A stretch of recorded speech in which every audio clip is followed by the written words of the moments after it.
هدير، مم. فين الاكل يا هدير؟ خلاص يا بابا، انا عملت الرنجة وخلاص.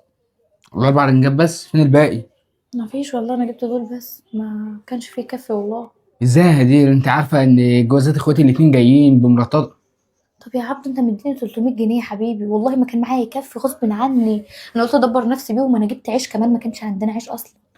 طب ماشي، جبت ايه؟ جايبه بكام عيش؟ يعني ب50 جنيه عيش؟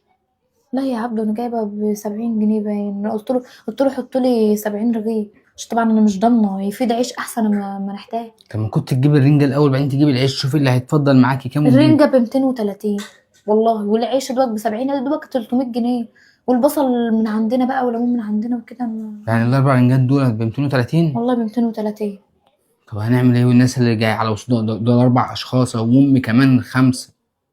طب يعني اعمل ايه؟ طب غصب عني والله، ما انا قلت لك يا عبدو بلاش تعزمهم، ما كانش في فلوس تكفي. انت ما سمعتش ما الكلام. انا اللي غلطان. طب انت معاكي فلوس دلوقتي؟ والله العظيم ابدا، ما انت عارف كل اللي في البيت 300 جنيه انت اديتهم لي، ومعايا باين 15 جنيه في البوك. بس والله دول كل اللي حيلتنا يعني اعمل ايه؟ طب انا هتصرف، هنزل اجيب حتى رنجتين كمان. انا تقريبا معايا 300 جنيه او 200 جنيه على المحفظه بتاع فودافون اللي معايا.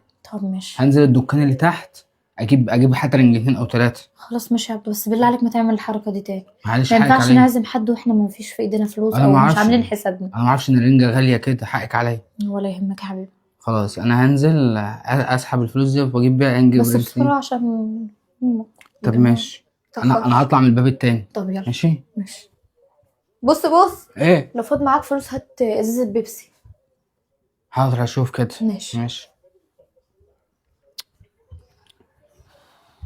ما كانش لازم تعزم حد يا عبدو، ما كانش لازم تعزم حد وتفتح لنفسك حوار.